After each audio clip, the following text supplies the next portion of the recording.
visually inspected and it's hydrostatically tested and everything looks good with it, we're going to feel a higher partial pressure of O2 for you. Bear in mind, you've also got to be certified for that. But we do remove the stickers more for us as the field operators, for our own safety. And that's basically the biggest reason for us to. We want to make sure that we don't blow up whenever we're servicing your tank. But the last question I got to ask. Can I use a heat gun to remove that sticker? The answer is yes and no.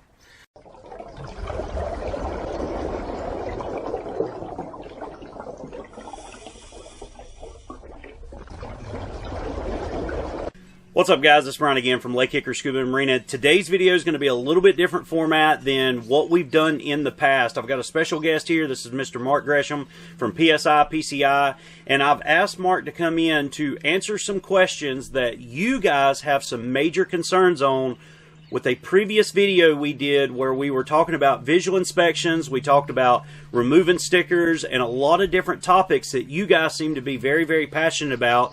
And I wanted to bring in not only somebody who knows what he's talking about, but a true expert in that field. Just in case I was wrong in that video, I truly believe in staying educated, and I want to see if what I was doing was wrong, because you guys seem to really believe everything that I was doing was wrong. So, Mark, thank you for coming out and joining us, and educate me if that's the case. Well, I appreciate the opportunity to come. This is an often asked question. I kind of go through and catalog questions over the year. Last year, probably 300 times we were asked, do I have to remove all the stickers from my cylinder when I inspect it? Or we see cylinders that are inspected, they're completely covered in stickers, and we wonder how they were inspected. I guess there's people out there with x-ray vision that can see through all the labels and stickers and sleeves and all these things that people decorate their cylinders with. Absolutely. But before we get into some of the other questions we got, tell us a little bit of background about yourself. Well, I started in PSI. It was kind of a fun deal. I was managing a fairly large dive center. I had 400 cylinders under my charge, and I was inspecting cylinders based on the Tom, Dick, and Harry method. I had no formal training. I was assuming a lot of things. My dad had retired. I hired my dad as our technician for reg repair, and Dad says, you cannot inspect another cylinder till you get training. So I called Bill High, the founder of PSI at that time, and so I went and took training. And I came back and re-inspected all 400 cylinders because I know I put bad cylinders back in service. And then Bill High said, you need to build me a booth for the DEMA trade show. And so I built him a booth, came to the show, started working with him at the show, and there were other people or staff members from PSI that were really upset that I was there working in the booth as not a PSI instructor, just an inspector. So Bill High said, well, to satisfy everybody, I want to make you an instructor. So as the next instructor course, I went to the instructor course and did okay. It's fairly technical. Bill made it, should I say, a good learning experience, but I found out what I didn't know. So I went to the instructor course a second time, the next one, which was a few months later, and really got a great grasp of it. And then Bill offered me a job as general manager of PSI. And July 1st, 2004, I took over as general manager of PSI. And 4 years later, I owned the company. So it was something that I enjoy doing, something that I'm passionate about. I thought I knew a lot then. I know a lot more now, but I tell everybody straightforward, we don't know everything on cylinders. We are constantly learning, just like what you had mentioned. Never stop learning, because you cannot learn it all. There's no way. Exactly. And I know it was the early 2000s, I think, when I first became a PSI inspector. And, you know, we have to go through that training, that research every so often, because there's always new information coming out. And ironically, when we released that video that we just did, we had just went through a research class. I'm going to say within, and you guys may not know this, a lot of times when we produce videos, you may not see them for at least a month or even 2 months out. So we produce several videos in advance, pre-upload them, and then they get scheduled out. But at the time that video had got updated, we had literally just finished, like 2 or 3 weeks prior to that, our research for PSI-PCI. So, a lot of the information that we give you guys is updated information, not what we learned 15 years ago or 20 years ago. It's usually what we were just educated on within a couple of weeks time frame. So there's constant information that's getting re-brought to the surface that may be different from what you actually learned during your class. So, yeah, and one thing that I really took to heart what you just said is that you were a visual inspector, and you went off and you took the instructor course, and there were things that you thought you knew that you didn't. And I find myself doing the same thing. Right. I'll take a class, even if I audit another instructor's course, it might be an instructor that I trained, but I'll audit their course, and I'm like, I love the way they just taught that. Exactly. And we can constantly learn new things, which is why we've got you here today. Just in case I did do something wrong in a video, I want to relearn it. I want to make sure that everything I'm doing is, by the book, not just for liability concerns, but also for safety. Because at the end of the day, if I'm filling your tank, I want to make sure that I'm going to be safe while filling that tank. So once again, Mark, thanks for coming out and joining us. I know you are a wealth of knowledge, and sometimes here on YouTube land, we got a lot of keyboard warriors that seem to think they know a lot. Sure. You may even have a YouTube personality that thinks he knows a lot, but the reality is we want to go to the source. We want to get this information correct, and we want to make sure that we're pushing this information to you in a format that's going to keep everybody safe. Well, cylinder safety, everybody's responsibility, from the guy who hydros it to visuals it to the user, the end user. How do you transport it safely? And, how do I transport it in my automobile safely with my children? I was in Key Largo last week, and I saw a hitch mount cargo hauler with scuba cylinders in there. So if somebody hit the rear of that car, who knows what would happen. And I said to the gentleman, you have children in the car, you have these cylinders, I think there's a better way to carry the cylinders. So we talked about it for a while, and he was amenable to it, just like what you had said, constantly learning. And he said, show me the right way. So we worked on it a little bit and showed him how to do it a little safer. Even with children, it's not the best scenario to have cylinders and children together, but common sense has to apply. Awesome. All right, Mark, now we know a little bit about you. Let's hear a little bit about PSI and PCI. What is PSI and PCI, and who do you guys work with? Bill High, who started PSI, he's really one of the fathers of diving. He's certainly the father of diving in the scientific community. 3 weeks ago, we were in Seattle at the American Academy of Underwater Sciences. I sat in Bill's living room and asked Bill, how did he start diving and why did he start diving? And he said, specifically for scientific purposes. Bill's the father of dolphin-safe tuna. Was telling us harrowing stories of diving in a purse seine with 30,000 great big tuna, as well as maybe 600 or 800 sharks. And he was trying to determine what was the problem for why were the porpoises and dolphins getting caught. And it was very simple, by observing what the animals are doing, but while scuba diving, avoiding the great big 300-pound silver missiles and the gnawing of the sharks trying to get out of the cage or out of the purse seine. So he said it was rather interesting. He said it had a high pucker factor, and he said it gave him great concern. And he says, as a new diver, he says, it certainly opened my eyes to what you can and can't do. PSI was started as Bill was the founder of NOAA dive coordinator at the time. In 1983, Bill was in Japan. He was also the president of NAUI at the time. And a young Japanese lady came up and said, "Hi, son, why did the cylinder blow up?" And Bill says, "I don't know what you're talking about." And this young lady said, "Hey, they were filling a cylinder yesterday and it blew up and killed the fill station operator." And Bill says, "I don't know the answer." Again, constantly learning. Hey, let's find out. So Bill spent the next year studying how cylinders are made, how they're filled, what are the applicable rules and regulations, and determined that there's a lack of proper visual inspections on cylinders and a proper fill station etiquette. How fast do we fill, with what gases, et cetera, et cetera. So basically, that's the formation of PSI, and PSI changed it to PSI-PCI because about 15 years ago, we were working with a little company called Coca-Cola. We had the old alloy 6351, lots of sustained load cracking issues. Coca-Cola hired us to help solve the problem. What is their best course of action? How do we hydro? What do we do with these cylinders? So when you say the word scuba to Coca-Cola, they just go, "We don't have anything to do with scuba."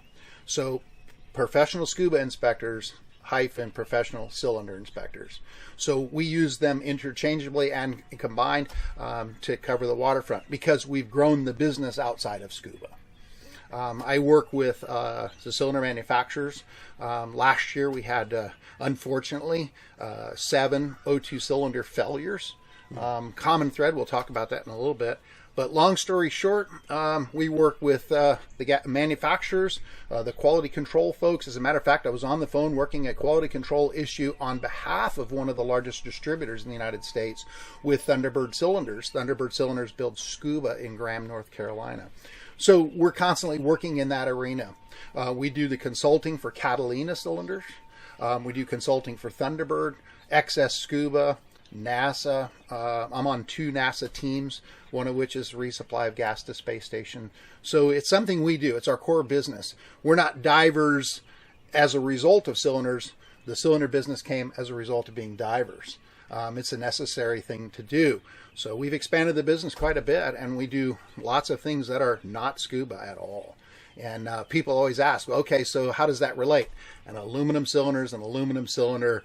What the different purposes are used is the valve you put on top and the gas you put inside, but the standards are the same no matter where you're using it. So it's a kind of an interesting thing. Hydro facilities at NASA, hydro facilities at Boeing, stuff like that. We do a lot of work in that arena. Awesome deal. All right, Mark, so let's just jump right into the questions, because there's a lot of questions that I know our viewers are wanting to know, and there's questions that every time we do a recertification, I ask. So let's just start with the recertification. Why must visual inspectors through PSI-PCI recertify, and what's the interval that we have to do that? Well, the recertification process is not a PSI thing so much as it is a federal thing. Title 49, which encompasses cylinders, 172.704 says recurrent training shall occur at least once every 3 years. Well, 3 years is a nice interval. Sometimes people feel it's too short, of course, because there's money involved. And divers are 2 qualities, cheap and creative, so they don't want to spend extra money for recertification. But to a person, every time somebody goes through recertification, they say, yes, I now am re-educated on something I was fuzzy on, or hey, that's an interesting change, et cetera, et cetera. So every year we produce a new update for our inspectors that are coming due, that 3-year certification, to bring them up to speed. We have some folks like yourself who say, I don't want to wait for 3 years. I'd like to do it more often and stay current. I have several people that take updates every single year. All of our instructor corps takes updates every single year. And we have a method to get out the new information to our instructor corps, so our information is fresh all the time. There's nobody else that is as fresh as what we are. Kind of interesting how the US DOT has questions on commercial diving specific to cylinders, and they call PSI for consulting. So it's something we do professionally. Do we stay current? Well, where do I get training? I go to the DOT in Washington, D.C. I go to the OSHA meetings. I go to the symposiums, and I'm involved at the federal level and at the manufacturing level, so I stay current. What's trending in cylinders currently? What is the big problem that has occurred or is occurring on a regular basis? And I can tell you right now, the number one problem that we're having, and I'll say it 3 or 4 times, too fast of fills. Too fast of fills. We'll talk more about that. Awesome. All right, so why PSI? Why can't I go somewhere else and pick a different training agency, if you will, to get the certification? What would be the reason that I would want to come to you instead of one of these other agencies? Well, we started visual inspection in a formal process. Bill High wrote the 18-step protocol in conjunction with Lux for Gas Cylinders. So Lux for Gas Cylinders is who shepherded Bill into the 18-step protocol, and I'll be straightforward, we're copied. There's lots of people out there that are trying to do what we do, making facsimiles of what we do, trying to change this word or that name and so forth and so on, so they don't step on our toes legally, even though they step on our toes legally. We don't do anything but cylinder inspection, valve service, and O2 cleaning. We don't teach anything else. We're not involved in anything else like teaching scuba and that kind of thing. We're a visual inspection training company. So we set the standard. We still have that standard. We still are the premier entity. It's kind of funny when NASA goes to get training, they don't go to anybody else. They go to PSI. So do the manufacturers. There's a summer symposium being held by Thunderbird Cylinders, and I will be doing fill station hazmat safety at their behest. Well, again, the manufacturers didn't go to anybody else. So it's kind of interesting how people want to be PSI or claim they're equivalent to PSI. There's nobody equivalent to PSI. We are recognized by the US DOT, the manufacturers, the Compressed Gas Association, the European Gas Association, and on and on and on. We have been doing this for over 45 years, and the fact is that this is something we do professionally. I spend 3/4 of my day researching, reading, or writing. We have a $60,000 library on the subject. There's no other entity on the in the cylinder business that has a library like ours. The manufacturers use our library on almost a daily basis. It's kind of fun. We have a great spirit of cooperation for safety. All right, Mark, so my next question is going to be on valves specifically, because you mentioned we do the hydros, we do the visas, but let's talk a little bit about valves specifically. How often should a diver have his valve rebuild? Not just cleaned out, but actually rebuild. Well, I'm gonna quote my deceased father. The valve on scuba cylinders, the most neglected part of the dive ensemble. We go crazy cleaning our cylinders and our regulators, and we just don't clean the connection for the breathing thingy. And it's really kind of crazy because valves are easy to service, and there's requirements federally. CGA V9, another Compressed Gas Association publication. V9 is a very interesting publication because the first half of it is how, as a manufacturer, I would build and test a valve for service. And the second part is in-service use. So Joe Diver walks into the dive center and says, I'd like my hydro, my visual, and a fill on my cylinder. And you say, well, don't you want your valve service? Nah, I don't want to spend the time on it. Well, CGA V9 dictates shall not exceed hydro period. That's every 5 years. But does that require a complete rebuild? No. Most of the time I would say yes, but a person like yourself that's educated, works in the industry, constantly learning, you can visually inspect and physically operate that valve and see that it's almost unused. Well, why am I going to completely rebuild it? Average diver around salt water, diving all the time, you're certainly going to want to rebuild that valve every 5 years. How long does it take? I service valves on a fairly regular basis, and I service about 12 to 15 valves in an hour. It's not a hard process, but you got to have the right tools, ultrasonic cleaners, the correct detergents to meet the O2 requirements, and a few specialty items with specific valves, so that you can in fact do it to meet the manufacturer's standards as well. So you're meeting the CGA standards and you're meeting the manufacturer standards. And think about this. You serviced your cylinder, you serviced your regulator, but you didn't service the valve. Valves can fail. Rare, but they do. And I give this example. 4 years ago, I was diving, I won't say where, and the entire hand wheel came off and bonnet nut came off of my cylinder at 56 feet seawater in a very remote location. And it was like the old James Bond movie, lots of bubbles and spun around, and very fortunately, it was simple at 56 feet. I looked at my buddy and he waved goodbye instead of offering me a regulator, so we don't dive together much anymore. Long story short, though, is I obviously went to the surface, and the facility owner said, what happened? And I said, we're doing valve class tomorrow. So it was kind of fun. Yeah. So since we're on the topic of valves, you specifically mentioned O2 cleaning there too.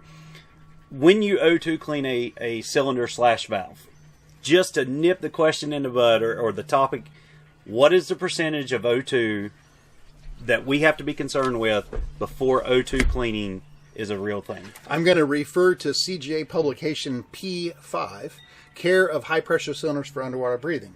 This is the animal husbandry for scuba cylinders.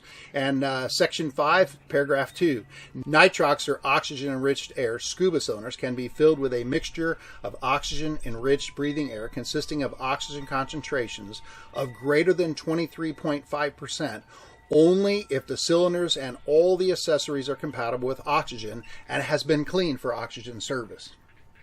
Charging of scuba nitrox cylinders should only be done by someone who's trained in charging these types of cylinders, and the oxygen concentration of each nitrox cylinder should be analyzed. So 23.5% is the demarcation line there. CGA G4.1, it specifically says the exact same thing, but it adds one more nuance. If it's liquid oxygen, LOX, which most of us don't deal with, or gaseous oxygen, GOX, LOX or GOX, greater than 23.5% shall be cleaned. And if I look at the front of the publications where it says shall, must, and required are the same word. So it's pretty unambiguous. It's written right here in print. And a lot of people say, well, my training agency says different. Well, the problem is we have partial pressure blending. So if you're putting partial pressure blending methodology to use, you're putting 100% O2 in the cylinder to start with as the lower pressure gas. Well, how do you not clean if you get to 40%, but you're putting 100% and all of that?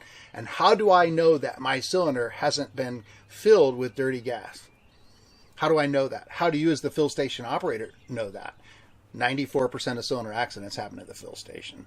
So, out of the abundance of caution, if we O2 clean our entire systems greater than 23.5%, we kind of sort of mitigate this to a very acceptable level. Yeah, and we get asked that a lot here whenever we're filling cylinders. Hey, can you put nitrox in it? And I'm like, is your cylinder O2 clean? We just ask them straight up. One of the things that we do, obviously, on our visual inspection stickers, it's either stamped for air or up to 100% standard. And there's a lot of times we'll get customers, well, does my tank have to have this nitrox sticker? Does it have to have this? And one of the questions I always, as both a recreational and a technical diver, you know, the training agencies create quite a bit of confusion compared to what really goes on in the real world. And sometimes, and it's not really the instructor's fault, because the instructor is being told what to say by the training agency. Right. But yet at the same time, we want to make sure that we're given the proper information. Well, the thing about labeling cylinders, it's a constant refrain. Well, we're tech divers, so we don't have to do that. That's abjectly false. A cylinder that is filled with a life support cylinder, SCUBA's life support, escape breathing device, SCBA's, you know, whatever. The whole thing is, if a cylinder has a gas that is not air, the cylinder shall be marked. That's lawful. CGA C7, precautionary markings and labeling, says a cylinder shall be marked with a label with the word of the gas contained in the cylinder. If there's no markings on the cylinder and it's a life support cylinder, it's assumed to be air, per NIOSH, National Institutes of Occupational Safety and Health. Lots of people say, well, we do this and we use a VIP sticker that's green and we do that and we do this. Listen, mark the cylinder with a label that says nitrox on it or enriched air or whatever, but make sure it's marked conspicuously on the head of the cylinder. Doesn't have to be a big band, just conspicuous mark, little crown label, something so it delineates what the gas is. There are many people that have gotten cylinders that are not marked and they have other gases. It happened to me. Diving to 145 feet seawater, I got a cylinder that was air, and when I gauged it, because I always carry my own analyzer everywhere I go, I found that it was 44% O2. So that would not have worked well for me because I don't have that little gill package back here, and it wouldn't. I probably wouldn't be sitting here today. So keep this in mind. Mark your cylinders, analyze your cylinders, don't gas verify. Gotcha. So I've got to ask, because this is what I got hammered on in our video. When we have a sticker on a tank, whether it's a nitrox sticker, whether it's just an inspection sticker, or somebody just puts a sticker on there to make their tank their own, they want to personalize it for them. Does that sticker have to be pulled off during the visual inspection process? I'm going to tell on myself. I can say I've done most of these things wrong with cylinders.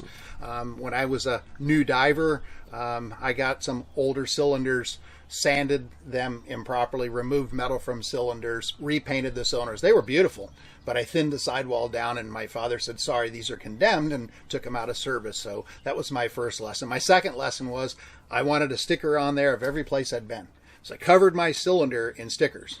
Well, I hate to say this as a visual inspection guy, but honestly, if I was king for a day, there'd be no visual inspection stickers or any other stickers on cylinders other than gas contents, because the edge of a label holds moisture. Cylinders that have labels on them, galvanized cylinders, painted cylinders, epoxy-coated cylinders, when you take the label off, you can see where the label was based on corrosion that has started to occur. The other question that we get is, well, I want to save all my stickers. I dove with the manatees, or I dove in Florida, or whatever.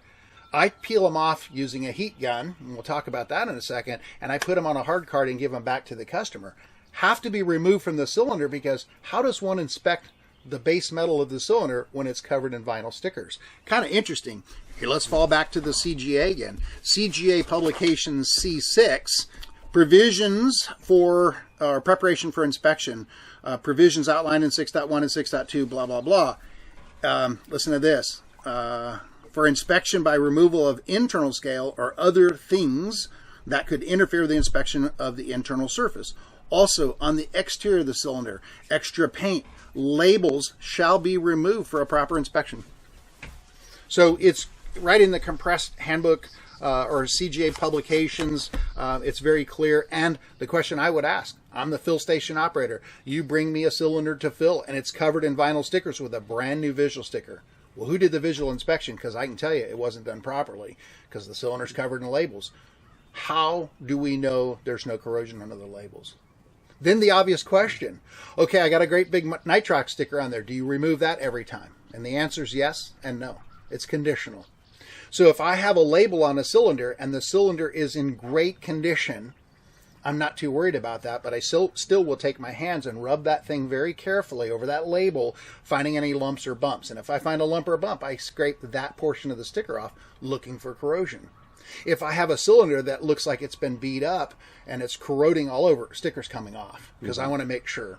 The third category is where we categorize divers as cheap and creative, mostly cheap. The kind of interesting thing, I own 13 cylinders that were condemned cylinders that people drilled holes in the sidewall that divers took and threaded that hole, put a bolt in, ground the head off, and of course put a label over it to camouflage it. So pulling labels off could save your life at the fill station. So divers are cheap and creative. Not all divers, a few, a tiny minority. But again, you've got a cylinder covered with labels. What is that diver trying to hide? But the last question I got to ask, can I use a heat gun to remove that sticker? The answer is yes and no. Common sense applies here. If I take a heat gun, I own several heat guns, you turn it on the low setting, and I heat the cylinder, I'm not going to damage the cylinder. What I try to tell people when you're going to heat a label to remove it, put your fingers near the label and heat the label. If you're burning your fingers, you're burning the cylinder. Excellent rule of thumb to follow. You're warming up the glue so you can remove that label. After that label is off, you can take a little bit of alcohol or lacquer thinner and clean off the residue of the glue. Be cautious in using too many caustic chemicals as you can damage, especially aluminum. But heat guns can be used. We at PSI use heat guns, 3 times a week, removing labels off of cylinders. Yeah, and I know a lot of you guys commented that heat gun was so hot, and it was actually my wife in the video that was kind of using the heat gun to get that sticker off. We've done testing before. We've actually took a heat gun on the high setting, and we held it on a tank for over a minute, and the tank barely got, 110 degrees, I believe it was. And I'll be honest with you, I have filled cylinders before, and immediately after filling it, that tank was hotter than 110 degrees. It depends on the atmosphere that you're in. Depends on you filling them in the wintertime or summertime. So I think there's a lot of misconceptions that people get, and we talked about this earlier. It's uneducated misconceptions. It doesn't mean you're an idiot, you're stupid, or I'm smarter than you. It's just an uneducated misconception because of what you were told in the past. And, you know, I had that concern at one point in time, and I ain't going to lie. When you guys hammered me in that video in the comment section, very first call we made was to Mark, and we're like, hey, I got a question for you that I'm a little concerned on because you guys were the most concerned, and I appreciate that. And Mark, once again, I appreciate you coming out, and because if I did something wrong, I wanted to correct it. I really did. And so that's why we had Mark come in and make this video with us. And guys, if you've never met Mark, if you've ever been to DEMA, go by the PSI-PCI booth. Or if you are new to the scuba industry, if you're a new instructor, you work for a new store, get PSI-PCI certified because Mark is a wealth of knowledge. I enjoy every little conversation I get with Mark because I always learn something new. And I know you guys ask me a lot of questions that I can quote about scuba. Man, I can call Mark up and he can answer these questions just straight from his head. It's like, oh, this CGA gas law this, or this is this, or this is this. I'm like, awesome, where do I get that? He'll give me the information. Boom, there it is. And dude, you're truly appreciated more than you can imagine because of your wealth of knowledge when it comes to this topic. You said it best to start this whole video.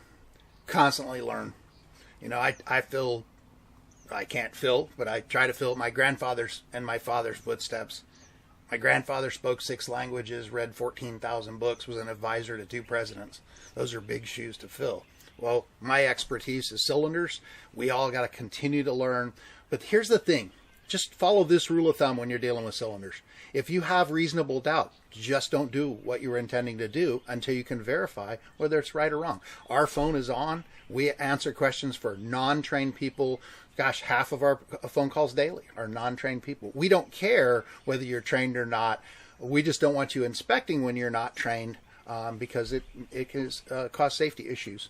So never hesitate to give us a call. Love to offer training for you folks. We're going to do another training in the wintertime here at Lake Hickory Scuba, and would invite you folks to come in.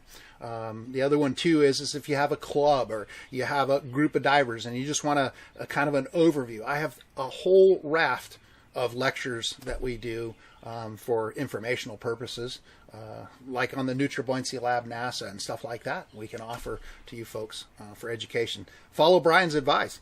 Don't stop learning. Yep.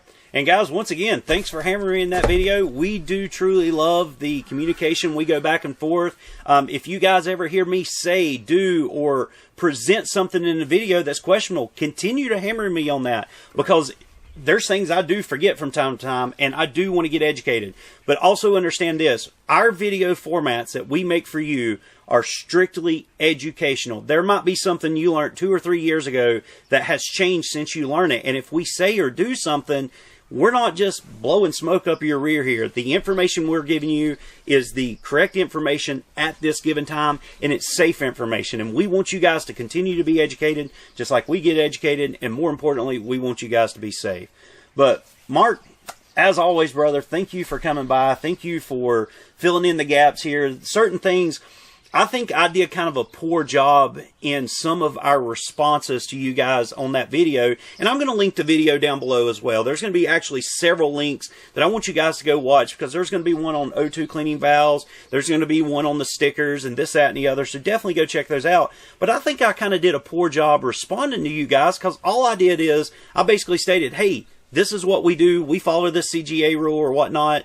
And I didn't really go into more in-depth detail of why we do it. And now you understand exactly why it is that we do it that way. Once again, this is straight from PSI-PCI, and I hope you guys enjoyed this video. Please understand, we don't want to be we don't want to get into arguments on our YouTube videos with you. We just want to give you correct information.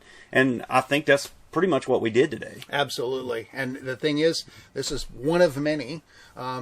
Folks here at Lake Hickory Scuba and PSI-PCI are associated because these guys provide premier service. They want to do the right thing. They follow the standards. And it's not just to take money out of your wallet. It's so that we're all safe when it comes to cylinders. The thing that Lake Hickory Scuba does is they follow the federal standards when it comes to cylinders as best as they possibly can, which makes you, the owner, user of the cylinder, much safer. So come enjoy the folks here at Lake Hickory Scuba. They're fantastic people. I consider them colleagues and friends, and I'm great, or should I say I'm very proud to be associated with Lake Hickory Scuba.